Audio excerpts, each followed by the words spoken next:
नमस्कार दोस्तों, आज के इस वीडियो में आपका स्वागत है। आयुर्वेद के क्षेत्र में अगर आप रिसर्च में जाना चाहते हैं तो CCRS से बेहतर जो है जॉब प्रोफाइल कहीं नहीं हो सकती। CCRS यानी central council for research in Ayurvedic sciences, जो कि दिल्ली में स्थित है। CCRS मिनिस्ट्री ऑफ आयुष के अंतर्गत एक इंडिपेंडेंट बॉडी है जो कि इस देश में आयुर्वेद से संबंधित जितने भी रिसर्च होते हैं उनको रेगुलेट करता है और उनका नियमन करता है।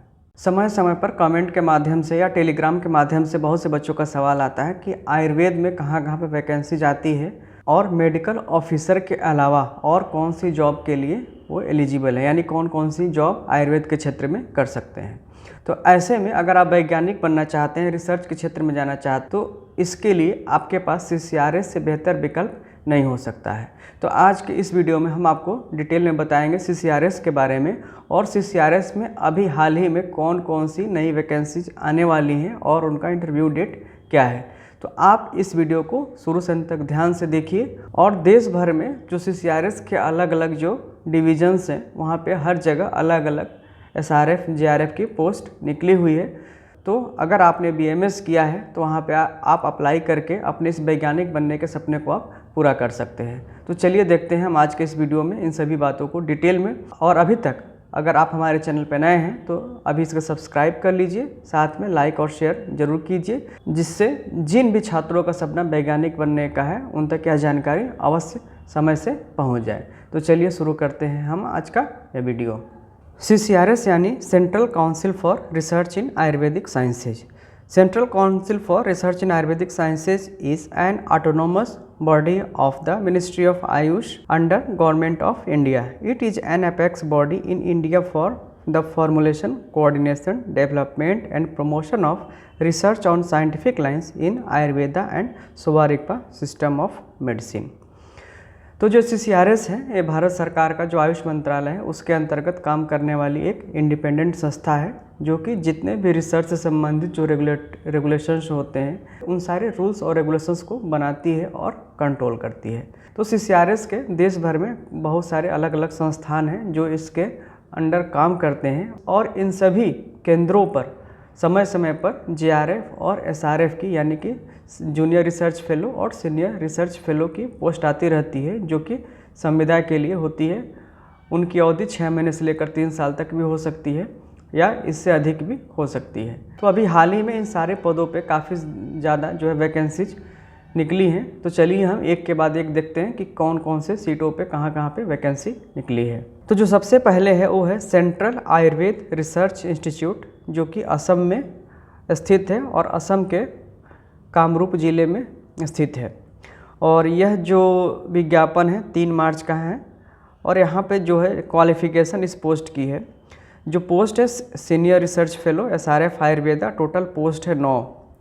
जो इसमें एसेंशियल क्वालिफ़िकेशन है वो BMS है फ्रॉम एनी रिकॉग्नाइज्ड यूनिवर्सिटी।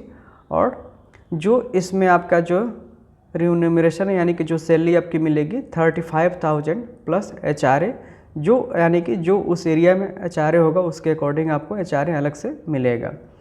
जो डेट और टाइम है इस इंटरव्यू का 19 मार्च को है, 9:30 बजे से शुरू होगा और जो वेन्यू है उसी इंस्टीट्यूट का कॉन्फ्रेंस हॉल है यानी कि central Ayurveda research institute CARI इसको कहा जाता है शॉर्ट में, उसके कॉन्फ्रेंस हॉल में होगा। यहाँ पे एज लिमिट भी है कि जो भी अप्लाई करना चाहते हैं उनकी एज 35 साल से ज़्यादा नहीं होनी चाहिए on the date of interview, यानी कि 19 मार्च तक उनकी उम्र 35 साल से अधिक नहीं होनी चाहिए। इसमें प्रेफरेंस उनको दिया जाएगा जिनके पास हायर क्वालिफ़िकेशन है, यानी कि अगर आपके साथ अगर कोई ऐसा कैंडिडेट है जिसने PG किया हुआ है तो उनको प्रेफरेंस मिलेगी, या जिनके पास कोई प्रीवियस रिसर्च एक्सपीरियंस हो, यानी किसी अन्य जो रिसर्च संस्थान है या कोई रिसर्च प्रोजेक्ट में उन्होंने काम किया है, मिनिस्ट्री ऑफ आयुष के, ICMR के, CSIR के या किसी DST प्रोजेक्ट में, ऐसे सभी छात्रों को वहाँ पे जो है प्रेफरेंस दिया जाएगा। जो दूसरी पोस्ट है वह है रीजनल आयुर्वेद रिसर्च सेंटर, क्षेत्रीय आयुर्वेद अनुसंधान केंद्र, जो कि आयुष मंत्रालय के अधीन है और त्रिपुरा के अगरतला में स्थित है। इसको RARC बोलते हैं शॉर्ट में। और यहाँ पे जो है ये विज्ञापन 4 मार्च का है, 4 मार्च 2021 का।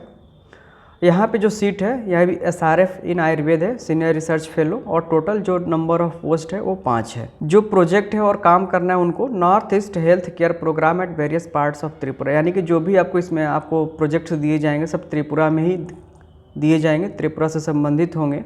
और जो प्रोजेक्ट का ड्यूरेशन है 1 साल है, लाइकली टू बी एक्सटेंडेड, यानी कि अगर 1 साल में प्रोजेक्ट कंप्लीट नहीं होता तो आपकी नियुक्ति उतने समय के लिए बढ़ा दी जाएगी। रिन्यूमरेशन यहाँ भी सेम है 35,000 प्लस HRA, और जो एसेंशियल डिग्री है वो आपको BMS होना चाहिए किसी भी रिकॉग्नाइज्ड इंस्टीट्यूट से।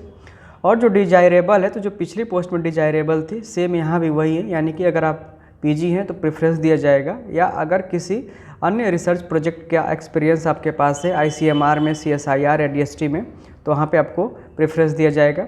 या आपके पास कोई भी scientific paper, articles, technical reports, drafting का स्किल है और कंप्यूटर का नॉलेज है, तो इस सब में आपको वरीयता दी जाएगी। और एज लिमिट इस पोस्ट के लिए भी 35 साल ही रखी गई है। जो तीसरा विज्ञापन है वह है क्षेत्रीय आयुर्वेद अनुसंधान संस्थान ईटानगर, जो कि अरुणाचल प्रदेश में है, और यह विज्ञापन 2 मार्च को निकला है, और इसका इंटरव्यू डेट जो है 23 मार्च को है। यहाँ पे अलग अलग पोस्ट है, एक SRF की पोस्ट है जहाँ पे 6 है, दूसरी भी पोस्ट SRF की है जिसमें 1 है, और तीसरी जो प्रोग्राम असिस्टेंट है उसमें भी 1 पोस्ट है, यानी कि टोटल यहाँ पर 8 पोस्ट है। और यहाँ पे जो प्रोजेक्ट का प्लेस दिया गया है, जो पहले वाली 6 पोस्ट है वो north east health care programme at various parts of Arunachal Pradesh. जो दूसरा वाला पोस्ट है जिसमें सिर्फ एक ही है वो है clinical evaluation of Vajrakshar in the management of अमाजिन randomised parallel group study at RARI Itanagar, तो ये आपको जो है इस इंस्टीट्यूट में ही करना है। और जो तीसरा है वह pharmacovigilance programme of ASU and H drugs peripheral pharmacovigilance centre at RARI Itanagar, तो ये भी आपका इंस्टीट्यूट में, यानी कि नीचे की दोनों पोस्ट इंस्टीट्यूट में और ऊपर के जो 6 पोस्ट है वो आपको फील्ड में करनी है। रिन्यूमरेशन ऊपर की पोस्ट के लिए 35,000 है, और नीचे जो प्रोग्राम असिस्टेंट की है उसके लिए 25,000 है। एसेंशियल क्वालिफिकेशन यहाँ भी BMS रखी गई है, और जो डिजायरेबल है वो भी पिछले पोस्ट की तरह ही सेम है, और एज लिमिट इसमें 35 साल है। जो अगला पोस्ट है रीजनल आयुर्वेद रिसर्च इंस्टीट्यूट, जिसे कि रारी कहा जाता है, RARI, ये नागपुर में है। और यहाँ पर जो है SRF की टोटल 10 पोस्ट है, जो कि हो सकता है आगे बढ़ भी सकती हैं, क्योंकि नीचे टेंटेटिव लिखा हुआ है। इसमें जो एसेंशियल क्वालिफिकेशन है वो है BMS degree from recognised university, maximum age यहाँ पे 35 साल ही है, और डेट और टाइम 23 मार्च को है 10 बजे से। और जो इसमें पेमेंट है सैलरी है 35,000 प्लस HRA है। और जो अगला पोस्ट है वह है रिसर्च आयुर्वेद रिसर्च इंस्टीट्यूट, जो कि ये भी नागपुर में है। यहाँ पर SRF की 1 पोस्ट है। जो एसेंशियल क्वालिफिकेशन है BMS है किसी भी रिकॉग्नाइज्ड इंस्टीट्यूट से, और डिजायरेबल सेम है जैसे प्रीवियस पोस्ट में है। सैलरी यहाँ भी 35,000 प्लस HRA, और जो इसका डेट और टाइम है इंटरव्यू का वह 16 मार्च को है 10 बजे से। तो इस वीडियो में हमने जो भी CCRA से संबंधित जो वैकेंसीज थी इनके बारे में हम आपको डिटेल में बताया, और इनके इंटरव्यू डेट के बारे में बताया। तो सारे जो भी इसमें डेट्स हैं वो इसी महीने हैं। जो सबसे पहले है वो 16 मार्च है, और अधिकांश जो पदों की डेट है 23 मार्च को है। तो आप जल्द से जल्द तैयार हो जाइए, और इनके एप्लीकेशन जो है आपको CCRS की वेबसाइट पे ही मिल जाएगी। इसका लिंक जो है मैं नीचे डिस्क्रिप्शन में दे दूँगा, तो आप जल्द से जल्द इन एप्लीकेशन फॉर्म को फिलअप कीजिए और अपना वैज्ञानिक बनने का सपना पूरा कीजिए। तब तक के लिए बहुत बहुत धन्यवाद। मिलते हैं फिर से एक नए एपिसोड में।